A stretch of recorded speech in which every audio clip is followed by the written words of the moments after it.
সবাই তো এই শীতে বিভিন্ন ধরনের পাকোড়া রেসিপি শেয়ার করেছেন। এবার আমি নিয়ে আসলাম শীতের মৌসুমে ধনেপাতা দিয়ে কিভাবে চিকেন পাকোড়া তৈরি করা হয় বিভিন্ন মশলা দিয়ে। আজকের ভিডিওতে তা নিয়ে আলোচনা থাকছে। ছোট্ট একটি ব্লগ নিয়ে আপনাদের উদ্দেশ্যে হাজির হয়েছি। আশা রাখছি পুরো ভিডিওটি দেখবেন, স্কিপ করবেন না।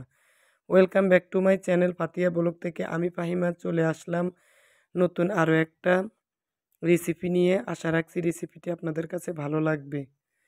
ভালো লাগলে স্কিপ না করে ফুল ওয়াচ করার জন্য অনুরোধ রইল।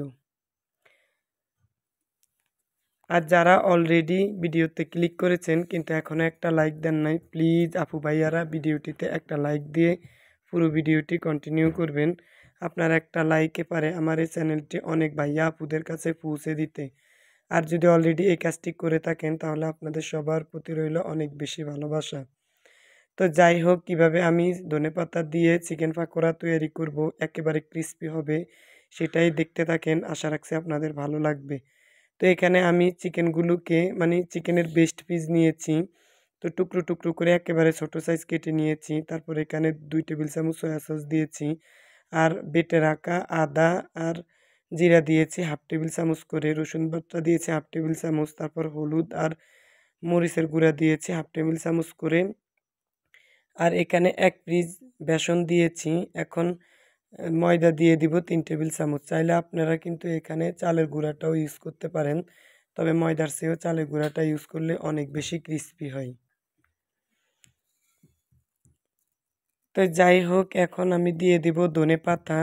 এর চিকেন পাকোড়াটার বিশেষত্ব হচ্ছে ধনেপাতা, খেতে অনেক বেশি মজা লাগে। তারপর পেঁয়াজ কুচি দিয়েছি বেশি পরিমাণে। তারপর 2টা মশলার প্যাকেট দিয়েছি, ম্যাজিক মশলার। চাইলে আপনারা এখানে চাট মশলাও দিতে পারেন ম্যাজিক মশলার পরিবর্তে। তারপর কাঁচামরিচ কুচি করে দিয়েছি 2টা। তো এখন দিয়ে দেব একটা ডিম বাইন্ডিং আসার জন্য।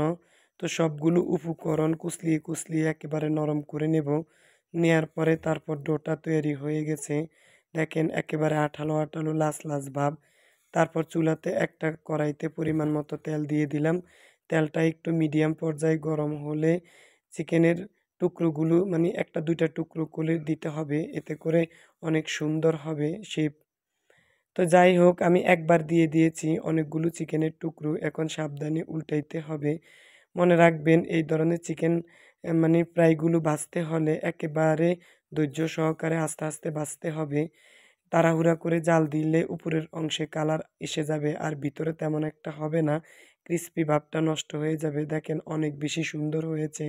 তা আমি চিকেন ফ্রাইগুলো তুলে নিয়েছি, সরি চিকেন পাকোড়াগুলো তুলে নিয়েছি। এবার আরেকবার দিয়ে দেব। তো আমি উপর দিয়ে একটু তেল দিয়ে দিয়েছি। তো আরেকবার আমি এগুলো আস্তে আস্তে উল্টাই দেব। এক পাট হওয়ার পরে দ্বিতীয় পাট উল্টাইতে হবে, তা না হলে কিন্তু ভেঙে যাওয়ার সম্ভাবনা থাকবে। তো এই ধনেপাতা দিয়ে চিকেন পাকোড়াটা আমার ছেলে এবং আমার মেয়ে অনেক বেশি পছন্দ করে, খেতে মাসাল্লাহ অনেক বেশি মজা লাগে। তো এই চিকেন ফ্রাইটা অনেক এই চিকেন পাকোড়াটা অনেক সময় ধরে ক্রিস্পি থাকে। তো যাই হোক, আমার দ্বিতীয় পর্যায়ে হয়ে গেছে, এখন আমি তুলে নেব। তা আমার এই চিকেন পাকোড়াটা কেমন হয়েছে আমাকে কমেন্টস করে জানাবেন। কমেন্টস করলে পরের একটা ভিডিও তৈরি করার জন্য অনেক বেশি উৎসাহ জাগে এবং অনেক বেশি অনুপ্রেরণা পাই। তো এখন একটা চিকেন ফ্রাই আপনাদেরকে ভেঙে দেখাবো। আর একটু টমেটো সস নিয়েছি, এটা চাটনি আমি গতকাল বানিয়েছি, সেখান থেকে আমি 1 পিস রেখে দিয়েছি আজকে চিকেন পাকোড়া দিয়ে খাওয়ার জন্য। তো সরি বন্ধুরা, বারবার কিন্তু চিকেন ফ্রাইয়ে আসে, পাকোড়াটা মুখ দিয়ে ভুলে যাচ্ছি। তো দেখেন একেবারে ক্রিস্পি হয়েছে, খেতে অনেক বেশি মজা লাগছে। তো আপনারা এইভাবে তৈরি করে খাবেন, ইনশাল্লাহ অনেক বেশি ভালো লাগবে। তো সবার সুস্থতা কামনা করে ভিডিওটি আমি এ পর্যন্ত রাখলাম। দেখা হবে নেক্সট ভিডিওতে নতুন কোনো লাইফস্টাইল ব্লগ নিয়ে। সে পর্যন্ত সবাই সুস্থ থাকবেন, ভালো থাকবেন। আল্লাহ হাফেজ, আসসালামু আলাইকুম।